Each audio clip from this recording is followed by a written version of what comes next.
Hello बच्चास, कैसे हो आप लोग सब? दिस इज अर्जुमन ऑफ अपना team red fight and today we will study civics of class 6. We will be studying chapter 2 of civics, that is diversity and discrimination. Previous video में हमने सारा theory part कर लिया था और केस स्टडी का section भी कंप्लीट कर लिया था. आज हम बहुत इंपॉर्टेंट सेक्शन कैरी करने वाले, that is question answer session. Okay, ये सारे क्वेश्चन आंसर से आपको आपका सारा ये जो चैप्टर है वो पूरी तरह कंप्लीट हो जाएगा. कुछ इंपॉर्टेंट क्वेश्चन आंसर से मे बी मे नॉट आपके एग्जाम में, बट वेरी इंपॉर्टेंट है आपके लिए. इन सारे क्वेश्चंस की गोन थ्रू कर लीजिए, आपके एग्जाम्स में बहुत हेल्पफुल रहेंगे.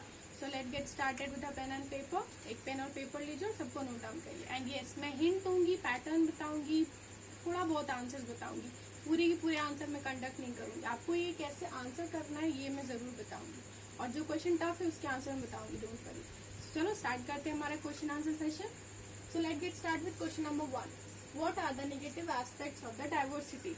डाइवर्सिटी के नेगेटिव एस्पेक्ट्स क्या हैं? जैसे डाइवर्सिटी के बहुत सारे पॉजिटिव एस्पेक्ट्स हमने देखे थे कि वहाँ पे कल्चर है, टॉलरेंस है, सब एक दूसरे को अपनाते हैं, बहुत सारी बातें एक्सेट्रा एक्सेट्रा. नेगेटिव एस्पेक्ट्स क्या है? प्रीजुडाइज, स्टीरियोटाइप, डिस्क्रिमिनेशन, यही है ना. तो आप ये लिख दीजिएगा, these are the negative aspects, prejudice, stereotype and discrimination, या फिर प्रीजुडाइज और स्टीरियोटाइप ही लिखिएगा. इसके बाद एक बहुत इंपॉर्टेंट क्वेश्चन आता है, व्हाट इज प्रीजुडाइज एंड स्टीरियोटाइप? प्रीजुडाइज और स्टीरियोटाइप क्या है ये आपको एक्सप्लेन करने आएगा. बहुत बार इसका एग्जाम्पल्स भी पूछा जाएगा. तो प्रीजुडाइज क्या है? प्रीजुडाइज बिलीफ या फिर अनरीजनेबल थॉट्स, अनरीजनेबल ओपिनियंस रखना. ठीक है, द बिलीव और अनरीजनेबल ओपिनियंस अबाउट समबडी, ठीक है, without any reason is called prejudice. किसी के बारे में आप एक धारणा बनाना, ठीक है, बेवजह को ओपिनियन बनाना जिसकी कोई वजह नहीं है, वो क्या है? प्रीजुडाइज है. स्टीरियोटाइप क्या है? स्टीरियोटाइप है हैविंग अ फिक्स इमेज या फिर creating a fix image of a person और a group of person on the basis of religious. इसको कहते हैं स्टीरियोटाइप. एक इंसान की वजह से एक इंसान का इमेज फिक्स करना, उसकी वजह से उस पूरी कम्युनिटी को ब्लेम करना, उसको स्टीरियोटाइप कहते हैं. इसी दो तरह के नेगेटिव एस्पेक्ट्स हमारे सोसाइटी में बिलोंग करते. एक, जिन लोगों को कुछ समझ नहीं आता, दूसरे को पसंद नहीं करते, तो वो उसके लिए गलत धारणा बनाते, तो वो प्रीजुडाइज है. और स्टीरियोटाइप मतलब एक इंसान की वजह से पूरी कम्युनिटी को ब्लेम करना, पूरे ग्रुप ऑफ पीपल को ब्लेम करना, वो स्टीरियोटाइप है. थर्ड आपका क्वेश्चन है, which factors lead to discrimination? Discrimination कौन कौन से फैक्टर्स के लिए रिस्पॉन्सिबल है? तो डिस्क्रिमिनेशन किसके वजह से? सबसे फर्स्ट जेंडर, ठीक है, जेंडर इनइक्वालिटी, कास्ट डिस्टिंक्शन, ठीक है, इकोनॉमिक इनइक्वालिटी, और लास्टली आप लिख सकते हो रिलीजियस, आप लिख सकते हो डिफरेंस. ये 4 इंपॉर्टेंट फैक्टर्स आप इसमें लिख सकते हो. पहला क्या लिखोगे? पहला आप लिखना जेंडर, ठीक है, जेंडर के साथ आप यहाँ पे लगाओगे जेंडर इनइक्वालिटी. उसके बाद आप यहाँ पे लिख सकते हो, जेंडर के बाद क्या आता है आपका? कास्ट डिस्क्रिमिनेशन, ठीक है. उसके बाद आप लिख सकते हो इकोनॉमिक डिस्क्रिमिनेशन. उसके बाद आप लिख सकते हो रिलीजियस डिस्क्रिमिनेशन, ठीक है. ये सारे फैक्टर्स है जो डिस्क्रिमिनेशन को लीड करते हैं, ठीक है. Gender inequality, caste distinction, economic difference या फिर रिलीजियस डिफरेंस, ये सारी हम लोग की वजह है जो डिस्क्रिमिनेशन, भेदभाव को जन्म देती है. Number 4, how does stereotype affect people? Stereotype के लोगों को कैसे अफेक्ट करते हैं, ठीक है. Stereotype, when a person is a stereotype, क्या है? स्टीरियोटाइप ब्लेम अ पर्सन या having a image of a people और अ ग्रुप ऑफ पीपल. इस तरह से क्या होगा? This thought hertz the feeling of a people, ठीक है, लोगों की फीलिंग्स को हर्ट करती है, and result in the misunderstanding, और गलत फहमियां बढ़ाती है. एंड ये मिसअंडरस्टैंडिंग क्या करती है? This result conflict between a community और अ ग्रुप ऑफ पीपल. या तो एक कॉन्फ्लिक्ट दो कम्युनिटी के बीच में मतभेद पैदा करती है, या दो तरह के ग्रुप ऑफ पीपल में, ठीक है. वहाँ बहुत आसान सा आपका एग्जाम्पल है अभी हिंदू मुस्लिम वाला, जो हम लोग का स्टीरियोटाइप का सोसाइटी है, उस गलत फहमी की वजह से कितना कुछ बुरा होता है, कॉन्फ्लिक्ट्स होते हैं, लड़ाई होती है, झगड़े होते हैं. तो ये आप इसमें लिख सकते हो, in this way the people are affected. Stereotype, in stereotype people कह सकते हो, पीपल सी, या stereotype people see a person, ठीक है, through which they blame the whole society or a whole community. This hurt the feelings of other people which led to the misunderstanding between the misunderstanding or conflicts between a group of people or a whole community. ठीक है. Next question. What were Gandhiji's views on Dalits? Dalit group के ऊपर गांधी जी का क्या view था? गांधी जी के हिसाब से दलित्स वेयर द हरिजन्स. उन्होंने हरिजन्स को क्या नाम, दलित ग्रुप को क्या नाम दिया था? हरिजन्स. उनका क्या कहना था? Harijans were the children of God. उनका ये व्यू था कि जो दलित ग्रुप के बच्चे हैं जिन्हें हरिजन्स भी कहा जाता है वो क्या है? भगवान के बच्चे हैं. ओके, ये उनका व्यूज था. Gender forms the basis of stereotype. Discuss. Gender stereotype का बेसिस है. ठीक है, स्टीरियोटाइप का एक बेस है, मतलब कि स्टीरियोटाइप को जन्म देता है. कैसे? डिस्कस करना. आपको मैंने आपको बताया था स्टीरियोटाइप मतलब एक इमेज फिक्स करना और उससे पूरे एक ग्रुप ऑफ पीपल या पूरे कम्युनिटी के ऊपर धारणा बनाना. ठीक है, तो स्टीरियोटाइप जेंडर में मतलब मेल और फीमेल में किस तरह रिस्पॉन्सिबल है? स्टीरियोटाइप ऑफन करता है, often relate to give basis to stereotype gender. कैसे? गर्ल्स और बॉयज का जो मैंने आप लोगों को एग्जांपल बताया था कि girls are said to be कि वो सॉफ्ट होनी चाहिए. बॉयज रफ और क्या बोलते हैं, हार्श हो सकते हैं. ठीक है, गर्ल्स को टॉयज मिलते हैं डॉल्स के साथ खेलने के लिए. बॉयज को कैसे टॉयज मिलते हैं? कार्स और बड़े बड़े रोबोट्स के साथ खेलने के लिए. ठीक है, बॉयज मैथमेटिक्स में अच्छे होते हैं, गर्ल्स नहीं. ठीक है, मर्द नहीं रो सकते, औरतें रो सकती हैं. गर्ल्स को पिंक कलर ज्यादा पसंद है, बॉयज को ब्लैक कलर ज्यादा पसंद है. ये सब क्या है? गर्ल्स एजुकेशन हो ना हो डजेंट मैटर, बॉयज के लिए एजुकेट करना बहुत इंपॉर्टेंट है. ये सारा आप लिख सकते हो बेसिस स्टीरियोटाइप का. ठीक है, इसमें से बहुत सारे एग्जांपल्स है जो आप उठा के 2-3 एग्जांपल्स लिख देना. ठीक है. Number 7. What is discrimination? Discrimination क्या है? डिस्क्रिमिनेशन है हैविंग अ डिफरेंस या creating a difference among the people और a group of people on the basis of prejudice. ठीक है, या फिर अनफेयर ट्रीटमेंट. Unfair treatment. ठीक है, डिस्क्रिमिनेशन में आप बाकी चीज हटा दो, अनफेयर ट्रीटमेंट लिखना. Unfair treatment for the people on the basis of prejudice, इसको हम लोग कहते हैं डिस्क्रिमिनेशन. ठीक है. How can gender and caste be the basis of this? Gender और कास्ट इसका वजह कैसे हो सकता है?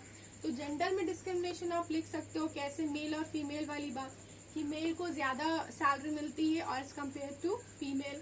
मेल्स के लिए पढ़ाई इंपॉर्टेंट होती है, गर्ल्स को कंसिडर किया जाता है कि education is not important. Males को घर का इम्पोर्टेंट मेंबर कहा जाता है. Females were consider as negative, मतलब आप कह सकते हो फीमेल्स को सेकेंडरी माना जाता है घर में. ठीक है, इतना इम्पोर्टेंस नहीं दिया. कास्ट कैसे वजह डिस्क्रिमिनेशन की?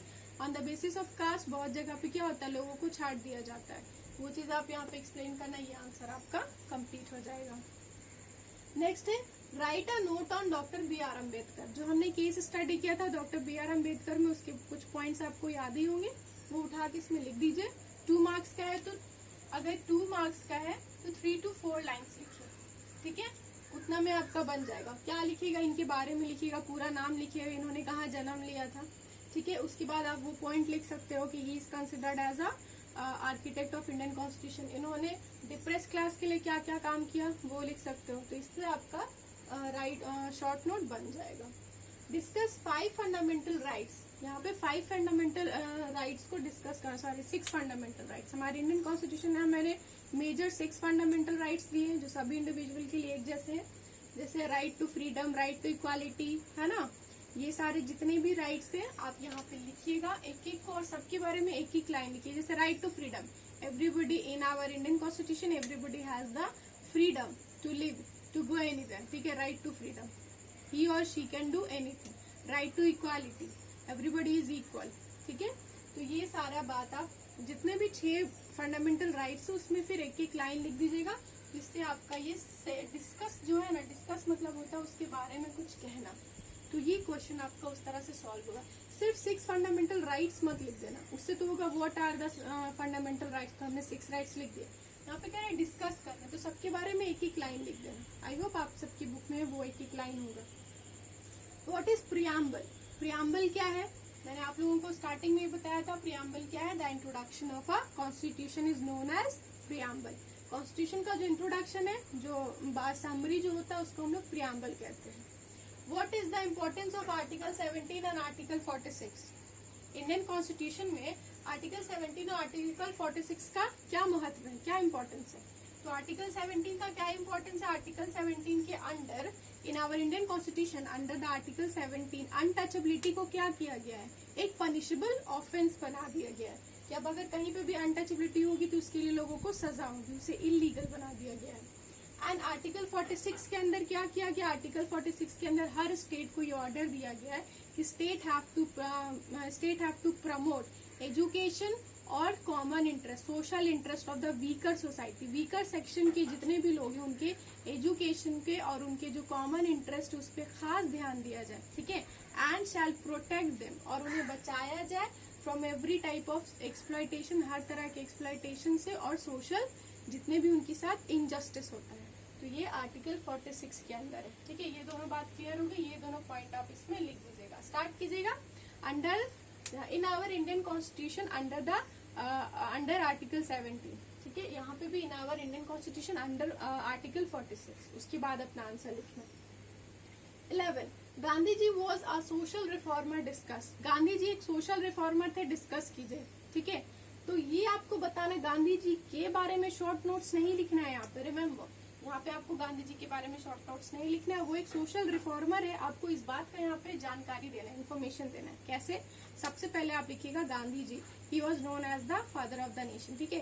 ही वॉज द ग्रेटेस्ट या he was the great leader of our, कह सकते हो, ऑफ आवर कंट्री। कैसे? उन्होंने क्या किया था? डिप्रेस क्लास के लिए जो काम किया था वो लिख दीजिएगा, ठीक है। उन्होंने अपर कास्ट को क्या करने बोला था? अपने उन्होंने कहा था प्रीजुडाइज को गिव अप कर दे, और डिप्रेस क्लास को भी इक्वली। उन्होंने दलित ग्रुप्स के लिए क्या किया वो लिखिएगा, उनके वेलफेयर के लिए, उन्हें सपोर्ट करने के लिए उन्होंने ये वारदा जेल से ही क्या किया था? 6 दिन का फास्ट रखा था, जिसकी वजह से हरिजन और कांग्रेस लीडर साथ में नेगोशिएट कर पाए थे। ये सारा पॉइंट आप जब इसमें डालिएगा तो ऑटोमेटिकली देखिएगा आपका आंसर ये बनेगा कि गांधी जी एक सोशल रिफॉर्मर है, ठीक है। और कैसे उन्होंने दलित ग्रुप को इनकरेज किया कि वो टेम्पल जाए और उनके लिए सारे फंड रेज करते थे। Now coming down to question number 12, inequality still exist in India, do you agree with the statement? जब ये क्वेश्चन आएगा तो आपको याद है जब हमने आर्टिकल 16 और 46 के बारे में पढ़ा था, उसी वीडियो में मैंने आप लोगों को बताया था कि इनइक्वालिटी अभी भी कैसे एग्जिस्ट करता है। आप लिख सकते हो आराम से, दलित्स को अभी भी डिस्क्रिमिनेट किया जाता है, ठीक है। अभी भी रूरल एरियाज में दलित्स को डिस्क्रिमिनेट किया जाता है, उन्हें पब्लिक प्लेसेस पे जाने की अलाउंस नहीं मिलती। अभी भी पुअर्स को एक्सप्लॉइट किया जाता है, अभी भी वुमेन्स को डिस्क्रिमिनेट किया जाता है, और ट्राइबल पीपल को अभी भी इम्प्योर और डर्टी माना जाता है इन आवर सोसाइटी। तो ये सारा एविडेंस है जो ये बताता है कि हमारे इंडिया में अभी भी डिस्क्रिमिनेशन एग्जिस्ट करता है। Next question, what is a constitution? Constitution क्या है? And this is very important question. तो कॉन्स्टिट्यूशन क्या है? हमारे फ्रीडम फाइटर्स ने देखा कि इनइक्वालिटी देश में लाने के लिए कुछ तो करना पड़ेगा, ऐसी बातें बतानी पड़ेगी जो सब लोग माने। तो कॉन्स्टिट्यूशन वही बात है। Constitution are written rules and regulation on which a country and a government run, ठीक है। ये सारा आप क्वेश्चन आंसर अपने बुक में नोट डाउन कर सकते हैं। So that's all for today. ये था आपका आज का question answer session. If you have any problem related to any question कि मैम इसका आंसर मुझे समझ नहीं आया या आपसे नहीं बन पाता है, just ask me on that comment section, मैं आपकी हेल्प करूंगी। And yes, apart from this, अगर आपकी बुक में भी कोई क्वेश्चन है जो आपसे सॉल्व नहीं होता, ask me, I just help you out for that. That's all for today. Stay safe, study hard, bye बच्चों।